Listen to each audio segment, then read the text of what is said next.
Hello everyone, welcome to my channel. Today we are making this delicious Chinchin pound cake recipe and also this delicious shortbread. These are snacks you will love to make in the comfort of your home. Our first is this tasty Chinchin. I'm going to be adding some flour to my bowl. This is soft flour, by the way. You can also use all-purpose flour. And I'm adding some baking powder, some salt, some nutmeg, and also sugar. All the ingredients and their measurements are going to be in the description box, so please do not worry. You can just check the description box as we are going on with the recipe. Give that a good mix and then add your margarine. So you're going to just mix it a bit until it's like breadcrumbs, and then start adding your vanilla extract as well. That's your first liquid ingredient. Then you add your water little by little until the dough is formed. The dough is not supposed to be too soft. It's just supposed to come together nicely.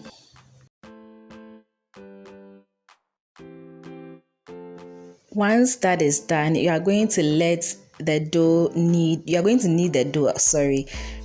knead it for about 1 to 2 minutes just so that the ingredients come together. And then you are going to put it in a bowl and let it rest for about 20 to 30 minutes. Once it's done resting, you'll flour your work surface and then use your rolling pin to roll the dough to your desired thinness. Okay, the thinner it is, the crunchier it becomes, but if you want it bigger too, that's fine. So as you can see, I'm cutting it into strands, and then I'm going to go ahead and cut them into smaller pieces onto my floured tray. Okay,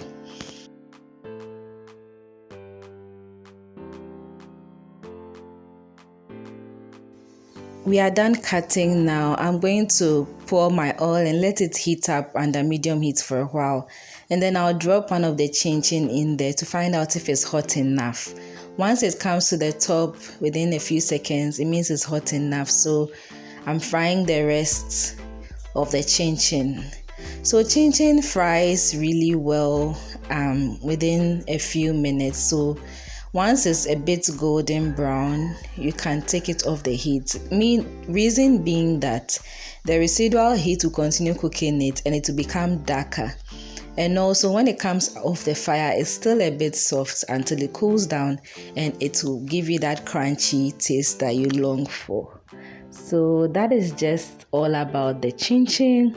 Make sure you strain the excess oil before you serve and enjoy. Look at how nice the chinchin came out in the pictures. Our next recipe is this delicious soft and fluffy pound cake. And to do that, I have some flour to which I'll be adding some baking powder, salt, and nutmeg.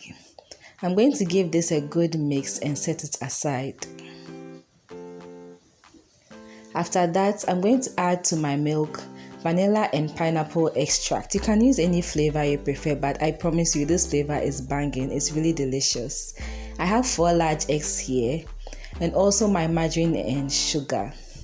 I'm also going to lightly grease my baking tins with margarine, and then I'm going to use flour to make sure that it doesn't stick to the pan when it's baking. Okay.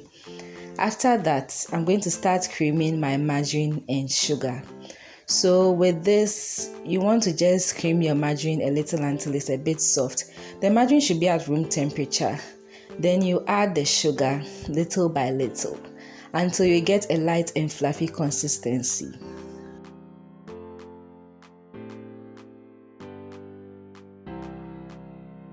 Also, don't forget to be scraping the sides of the bowl whilst you are mixing to ensure that everything is evenly mixed. Okay, we don't want it to be unevenly mixed.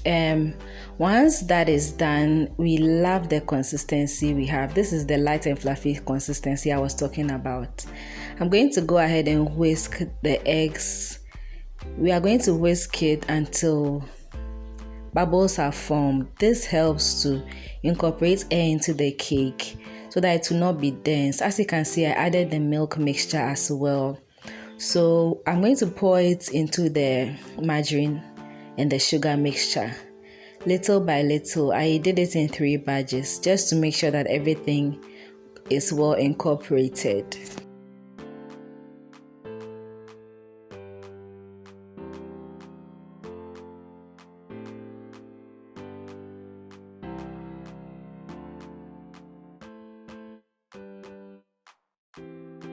The rest of the mixing will be done by hand.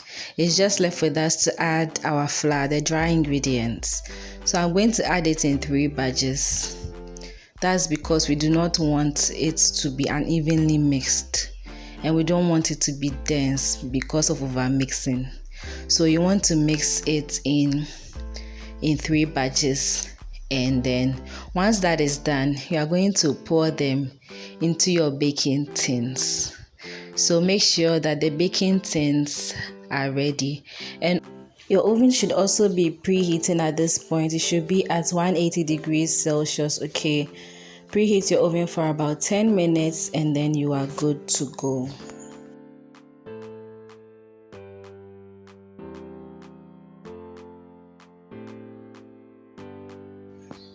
Once that is done, I'm sharing the batter now. You do not want to fill the baking tins to the brim because the cake is going to rise. So it should be about halfway in the baking tin. So make sure that is done, and also hit the tins against your surface so that it gets rid of excess air, and let it get into the oven and get baked. And look at how beautifully it came out.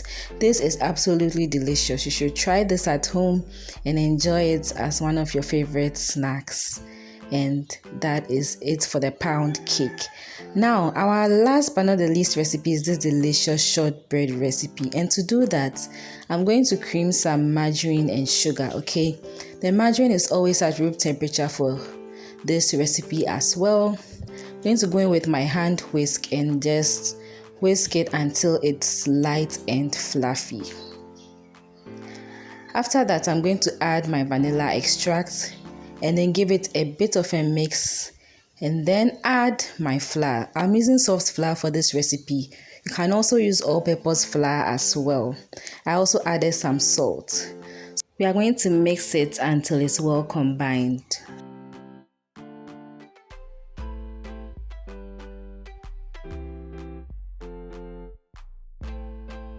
So once the dough comes together, you can see that it's a bit soft. So we are going to package this into our plastic wrap and put it in the refrigerator. Please, not the freezer, because if you put it in the freezer, it will be too firm. You can't even roll it with the pin. It will just fall apart. So we are going to put it in the fridge for about 20 to 30 minutes or until it's cold, okay? Then we'll flour our work surface generously and flour the dough as well. And then with your rolling pin, you are going to roll it to your desired thickness. I lined my rolling pin with plastic wrap because the rolling pin is a bit rough and I do not want it to stick. So you can also do that if you have my kind of rolling pin. And then we don't want it too thin or too thick, but it's always to your desire, so you can make it as thick as you want. So I'm going to cut the sides off so that I can get that perfect rectangular shape that shortbread has. And then I'm going to just show you how I cut the other dough as well. I also forgot to mention that when I brought the dough out of the fridge, I divided it into 2 portions. So this is the first portion, which I am arranging on the tray. And then I'm going to show you how I cut out the second portion right here with this round bowl. So you can see I'm cutting it into round pieces. Once you are done cutting, you can just cut the rest into rectangular pieces and put the dough back and do same the second time. But if you are left with a little dough like I was left with, you can just roll it into a ball and press it and you have one round one. So easy to make, okay? So your oven should also be preheating at 160 degrees Celsius, okay? And dust off the excess flour from the cookie dough and then poke holes in there for that perfect shortbread look, okay? The holes poked in there also helps it to bake very well in the oven. And You are going to bake it for about 30 to 40 minutes, and once it is done, it's so delicious. You should try this at home. Look at how beautiful it looks. Yes, very delicious. And you should let it cool down completely so that you can enjoy the crunch that comes with it. And thank you so much for watching. God bless you all. Don't forget to like and subscribe. See you in my next video. Bye.